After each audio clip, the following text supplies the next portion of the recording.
गोविन्दलीलामय विग्रहाय हेमावदिव्य छविसुन्दराय तस्मै महाप्रेमरसोप्रदाय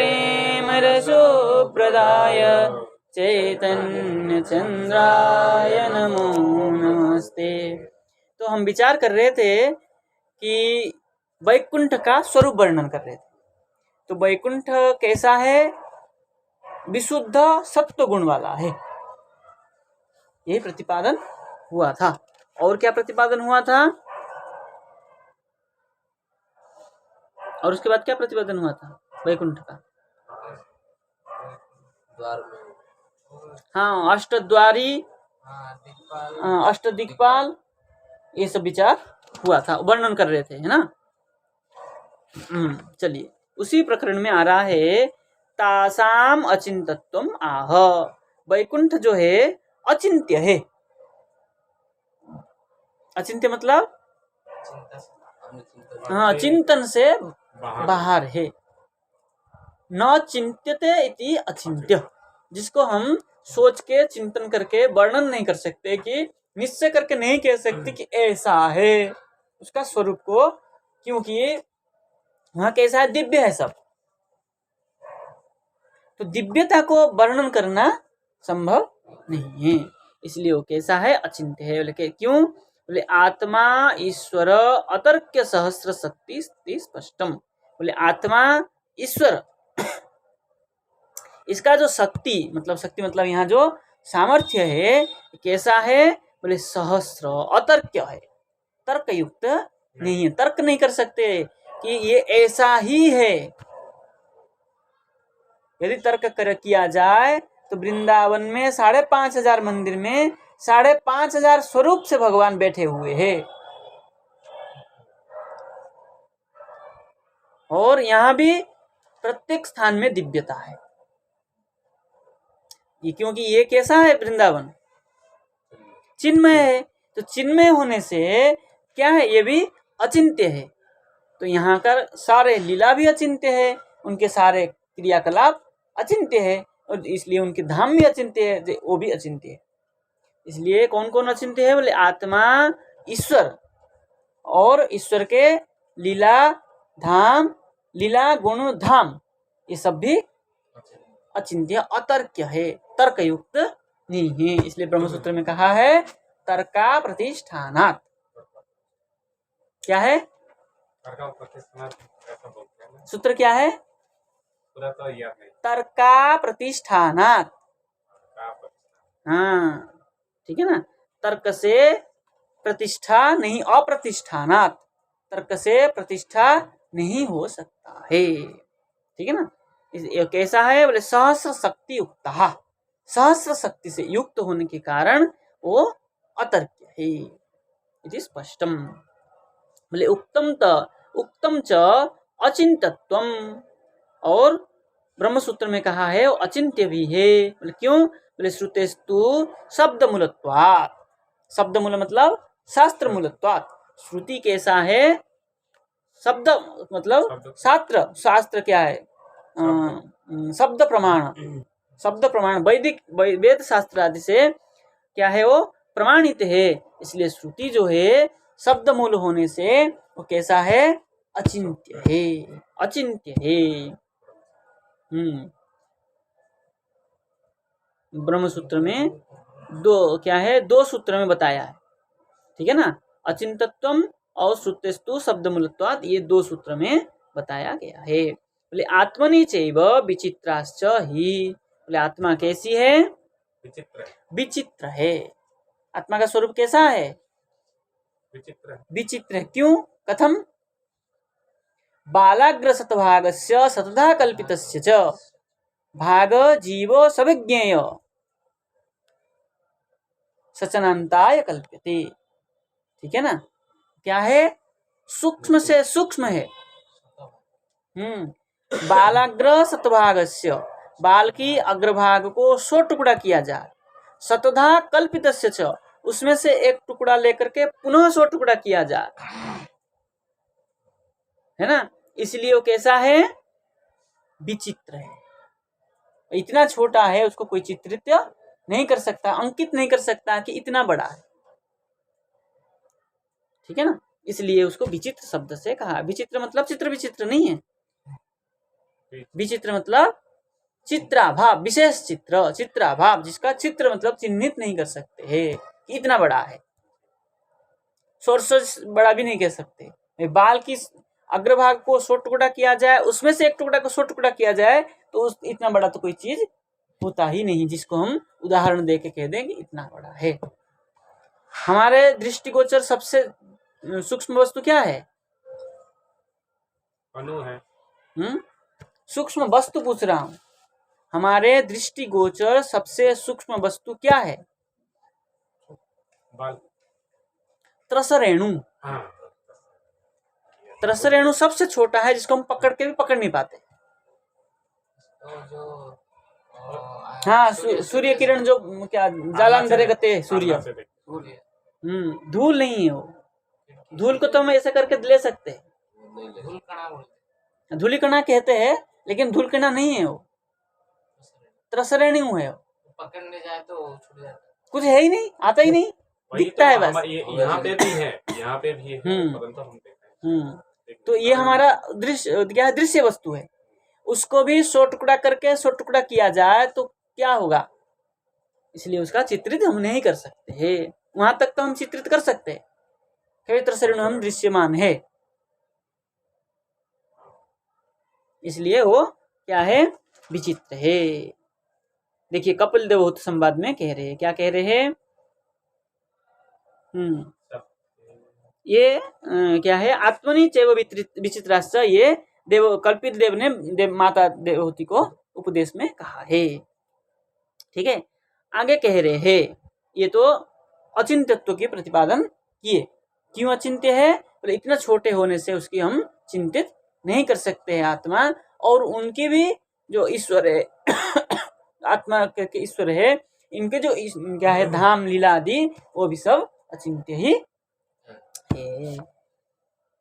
आगे कह रहे हैं शक्ति है। अब क्या कहा था? सहस्र शक्ति है ना, तो बोले शक्ति है तत् स्वाभाविक रूपत्वम आह। उनका जो शक्ति है उसकी स्वाभाविक रूप जो है उसको कह रहे हैं। कैसा है? बोले सत्वम रजस्तमइति त्रिविदेकमादौ सूत्रम महानहमिति प्रवदन्ति जीवम ज्ञान क्रियार्थ फल रूपतयोरु शक्ति ब्रह्मैव भाति सदसच्च तयो परम यत्। ठीक है ना, कह रहे सत्व रज तम इति त्रिवृत एकम आदौ। ये तीन है, सत्व रज और तम। उसमें जो आदि है, आदि मतलब सत्व, हाँ, उसमें जो आदौ आदि में सूत्रम महान अहम इति, ठीक है ना, वो महान सत्व गुण से युक्त जो महान है वो कौन है? अहम इति जीवम प्रवदन्ति, जीव कहता है। ठीक है ना, सत्व रज तम गुण में जीव जो क्या कहता है? मैं सत्वगुणी हूँ, मैं रजगुणी हूँ, मैं तमगुणी हूँ। इस प्रकार जीव अपने को व्यक्त करता है। प्रवदन्ति, ठीक है ना, प्रकृष्टेन वदन्ति। किंतु ज्ञान क्रिया अर्थ फल रूप तयोः शक्ति, ज्ञान क्रिया अर्थ फल, ज्ञान क्रिया का जो अर्थ मतलब विषय, ज्ञान क्रिया का जो विषय है, उस विषय का जो रूप है अर्थ फल, उस विषय का जो फल है, उस फल का जो रूप है, और उनका जो उस रूप का जो शक्ति है, उसमें विद्यमान जो शक्ति है वो कौन है? बोले सद असच्च तयोः परम यत् ब्रह्मैव भाति। ठीक है ना, क्या कह रहे हैं? ज्ञान क्रिया अर्थ, ज्ञान क्रिया का जो अर्थ मतलब विषय, उस विषय का जो फल, उस फल का जो रूप, उस रूप में विद्यमानता जो शक्ति, वह शक्ति कैसा है? सत रूपेण और असत रूपेण तयोः सत और असत रूप से परम यत जो पर है उससे जो सत और असत से जो श्रेष्ठ है, सत और असत से जो पर है मतलब श्रेष्ठ है, उससे जो भिन्न है श्रेष्ठ है, वो कौन है? ब्रह्मैव भाति। उससे भिन्न कौन है? ब्रह्म ही भाति प्रकाशति, ब्रह्म ही प्रकाश होता है। कह रहे हैं उसी को व्याख्या कर देखिए, बोले ब्रह्मैव उरुशक्ति, उरुशक्ति मतलब श्रेष्ठ शक्ति, ब्रह्म ही जो श्रेष्ठ शक्ति है वो अनेकात्मक शक्ति मद भाति। कैसा है? अनेकानेक, बहुत अनेक आत्मा का शक्ति, अनेकात्मक मतलब बहुत प्रकार के जो शक्ति है वो कौन है? उरुशक्ति ब्रह्म है। वो शक्ति रूप स्वरूप में कौन है? ब्रह्म ही है, ईश्वर ही है। एवकारेण, यहाँ ब्रह्म एव करके जो दिया है ना, एवकारेण ब्रह्मण एव सा शक्ति न तो कल्पिता इति। वो शक्ति कौन है? ब्रह्म ही है, ईश्वर ही है, ऐसा कल्पना नहीं है, ब्रह्म ही शक्ति रूप में ब्रह्म ही विद्यमानता है। बोले कैसे? बोले स्वाभाविक रूपत्वम शक्ति है बोधयति, स्वाभाविक रूप में शक्ति का वो ज्ञान होता है, बोध होता है। तत्र हेतु वहाँ कारण क्या है? बोले यद ब्रह्म सत, जो ब्रह्म सत है, स्थूल कार्यम पृथ्व्यादि रूपम। ठीक है ना? ये जो कार्य रूप पृथ्वी है किससे बनता है? कार्य रूप जो पृथ्वी है, जो घटपट आदि हमारे यहाँ दिखता है, किससे बनता है? इसके प्रति कारण कौन है? ब्रह्म है। किस प्रकार के कारण है? अभिन्न निमित्त उपादान कारण है। अभिन्न निमित्त और उपादान कारण है। ठीक है ना? उपादान कारण भी ईश्वर ही है और निमित्त कारण भी ईश्वर ही है। घट के प्रति निमित्त कारण कौन है? घट का प्रति निमित्त कारण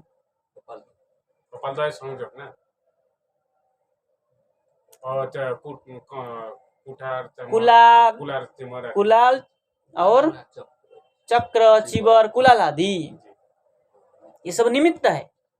तो उपादान कारण मिट्टी का, घट के प्रति उपादान कारण मिट्टी का, अथवा कपाल द्वय स्वयं मान लीजिए, कपाल द्वय स्वयं मिट्टी का ही मुख्य उपादान कारण है। मिट्टी के बिना हम कपाल क्या घट नहीं बना सकते, लेकिन बनाने वाला तो दूसरा है ना, कुंभकार। और चक्र भी निमित्त चाहिए, चक्र के बिना भी कुलाल नहीं बना सकता है। और चिवर मतलब वो जो धागा काटता है वो भी चाहिए। ये सब निमित्त कारण है। लेकिन संसार के प्रति निमित्त कारण कोई है? ब्रह्म है, ईश्वर है। तो ईश्वर ने बनाया, किससे बनाया? किससे बनाया? ये जो संसार में हम घटपट आदि जो संसार दृश्यमान वस्तु है, किससे बनाया? उपादान कारण जो है, उपादान कारण क्या है? प्रकृति है। मिट्टी कहाँ से लाया? भगवान ने। अरे भाई, इसलिए उपादान कारण भी हो, ये आपने से ही बनाया। अच्छा, उपादान कारण भी ईश्वर है और निमित्त कारण भी अपने से ही बनाया। खुद ही अपने से सृष्टि करवाया, किया माया के द्वारा। ठीक है ना? तो संसार के प्रति ईश्वर जो है उपादान कारण भी है और निमित्त कारण भी है। वही कह रहे, क्या कह रहे हैं?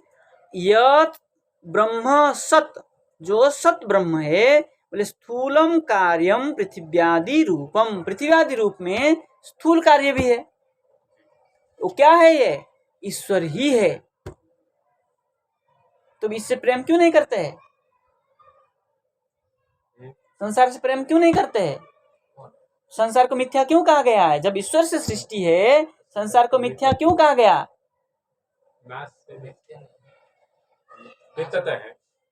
क्यों कहा गया है? परम रत्नावली में पढ़ाया, वैराग्यार्थम असद बच। वैराग्य हो जाए, संसार में लिप्त ना हो जाए, इसलिए इसको क्या कहा? असत कहा है, लेकिन ये भी सत है। असत सूक्ष्म कारणम प्रकृत्यादि रूपम। ये असत क्या है? प्रकृति आदि जो है ये क्या है? सूक्ष्म कारण है। स्थूल कार्य क्या है? पृथ्वी आदि। और ये क्या है? सूक्ष्म कारण जो है प्रकृति आदि। वृत्तयो हो बहिरंग वैभवयो हो, उस इन दोनों से जो बहिरंग वैभव है वो क्या है? बोले परम स्वरूप वैभवम वैकुंठादि रूपम। इससे जो पर है, श्रेष्ठ है, वो क्या है? स्वरूप वैभव। ईश्वर का स्वरूप वैभव क्या है? वो वैकुंठादि रूपम। वैकुंठादि रूप क्या है? ईश्वर का ही स्वरूप है। तो उसमें शक्ति किसकी है? ईश्वर की ही है। तटस्थ वैभवम शुद्ध जीव रूपम च। वहाँ शुद्ध रूप जो है, शुद्ध जीव जो है, शुद्ध जीव जो का स्वरूप जो है वहाँ तटस्थ शक्ति है। और स्वरूप वैभव जो है वैकुंठादि रूप है। भगवान का दो वैभव बताया, एक स्वरूप वैभव वैकुंठ है और तटस्थ वैभव जो है शुद्ध जीव है, जो भक्त है। अन्यथा तत्तद भावा सिद्धि। अन्यथा तत्तद जो भाव है, अभाव है, तत्तद जो तत्तद भाव, तत्त और जो भाव है वो सब क्या है? असिद्धि है। और कोई भाव वहाँ सिद्धि नहीं, दो ही भाव सिद्धि है। क्या क्या है? भगवान के वैकुंठ और जीव, शुद्ध जीव, ये दो ही क्या है? भगवान के तटस्थ वैभव और स्वरूप वैभव रूप में ये क्या है? बहिरंगा शक्ति है। अंतरंगा शक्ति तो क्या है? लादिनी संधिनी संबित आदि। बहिरंगा शक्ति ये है शुद्ध जीव और भगवान के धाम वैकुंठ आदि। बोले किम रूपतया तद्रूपम, उसका रूप जो है कैसा है? किस प्रकार रूप है? बोले तत्राह, उसका रूप कैसा है? बोले ज्ञान क्रिया अर्थ फल रूपतया। ठीक है ना? ज्ञान क्रिया अर्थ मतलब विषय, फल रूप विषय का जो फल रूपतया, फल रूप स्वरूप, महदादि लक्षण ज्ञान शक्ति रूपत्वेन। सांख्य में थोड़ा चल रहे हैं, क्योंकि ये क्या है? कपिल देव ने सांख्य योग में पढ़ाया था देवभूति को, ठीक है ना? इसलिए सांख्य की भाषा में समझा रहे हैं, ठीक है ना? तो सांख्य को भी क्या कर लिया इन्होंने?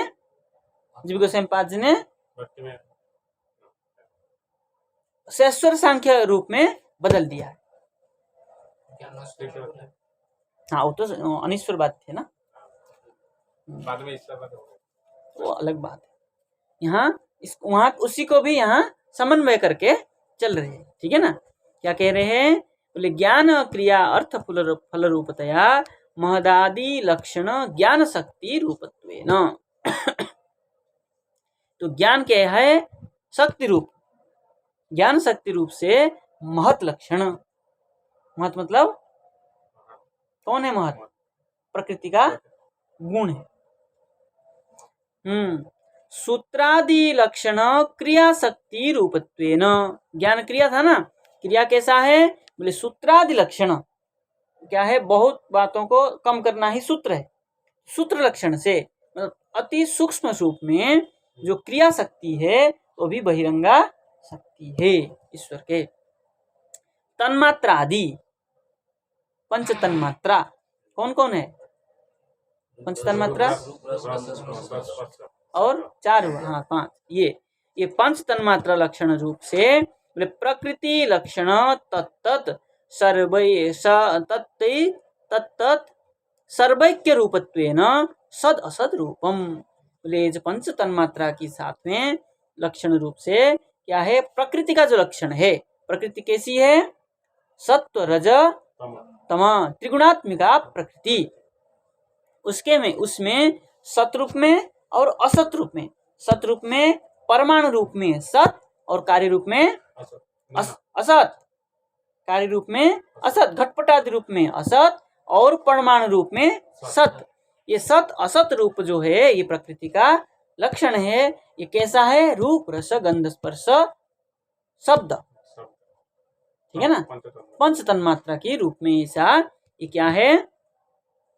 तन्मात्रादि प्रकृति का शक्ति रूप में है। ये क्या है? अर्थ विषय, ठीक है ना। और फल रूपत्वेन तयोः परम, फल रूप से ज्ञान शक्ति और इससे श्रेष्ठ, श्रेष्ठ कौन है? परम। तत्र फलम पुरुषार्थ स्वरूपम, फल क्या है? वो ज्ञान क्रिया का जो विषय, विषय का फल कौन है? पुरुषार्थ। पुरुषार्थ स्वरूपम सवैभवम भगवदाक्षम चित वस्तु, भगवत नाम से जो चित वस्तु है उसका जो पुरुषार्थ, उसका फल स्वरूप जो है पुरुषार्थ है। तद अनुगतत्वात् शुद्ध जीवाख्यम चिद वस्तु च, शुद्ध जीव जो होता है ईश्वर के अनुगत होता है, इसलिए वो भी तद अनुगतत्वात्, उनके अनुगत होने से शुद्ध जीवाख्य भी चित वस्तु है। शुद्ध जीव भी कैसा है? चित वस्तु है, चैतन्य वस्तु है।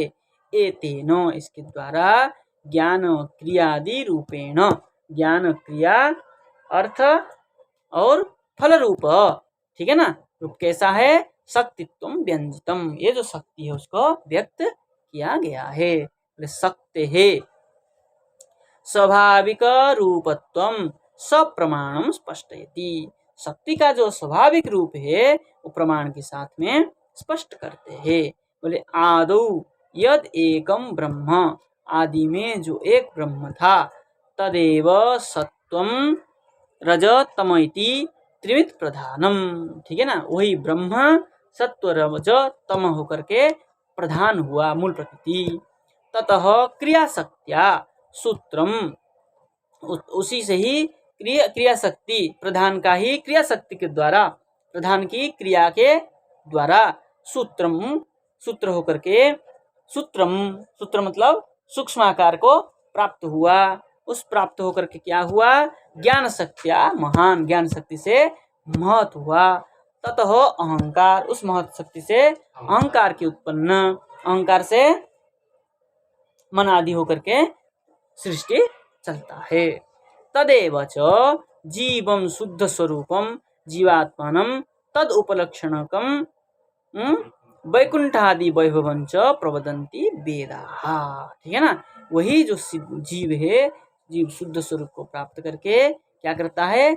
जीवात्मा को, जीवात्मत्व को प्राप्त करता है। जीवात्मा को प्राप्त करके तद उपलक्षणकम, उसका ही जो उपलक्षण है जीव का ही और एक जो स्वरूप है वो क्या है? वैकुंठादि वैभव। वैकुंठादि वैभव को भी जीव कोटि में ही माना गया। वैकुंठ का जो वैभव है वो भी सब जीव कोटि है, क्योंकि जीव अपने सुकृति से वैकुंठ के वैभव बनता है।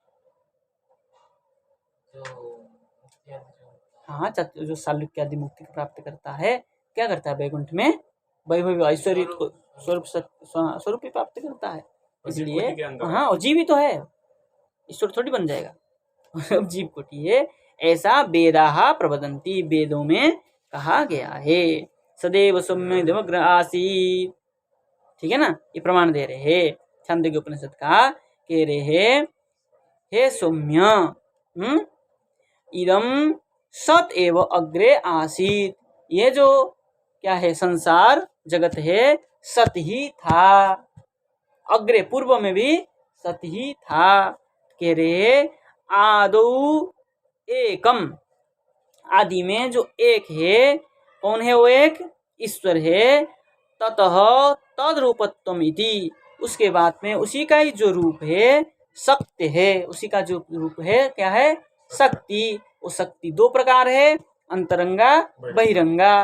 अंतरंगा शक्ति लादिनी संदिनी संबित आदि, बहिरंगा शक्ति जीव और जगत, माया, यही जीव जगत शक्ति है। स्वाभाविकत्वम आयात्वम, उसी से ये स्वाभाविक रूप से आया है। अन्यस्य असद्भावेन, और जो बाकी आया है वो सब कैसे है? असद्भाव से। इति औपाधिकत्व अयोगात। ये क्या है? औपाधिकी योग से आया है। अब और व्याख्या कर रहे हैं, कह रहे हैं स्वरूप वैभवस्य अंग प्रत्यंग। स्वरूप वैभव किसको कहा था? वैकुंठ को। नहीं, जीव को तो तटस्थ वैभव बताया, वैकुंठ का स्वरूप वैभव करके वैकुंठ आदि रूप बताया ना। तो स्वरूप वैकुंठ जो वैकुंठ है उसका अंग प्रत्यंग बत नित्य सिद्धत्वपि, उसका अंग और प्रत्यंग जो वैकुंठ का जो अंग प्रत्यंग सब कैसा है? नित्य सिद्ध होने पर भी। ठीक है ना? इसका बताए क्या? आदौ एकम, आदि में जो एक है वो ईश्वर है, बताए तो है, उसी का तो चल रहा है। इस दूध आयत ले लीजिए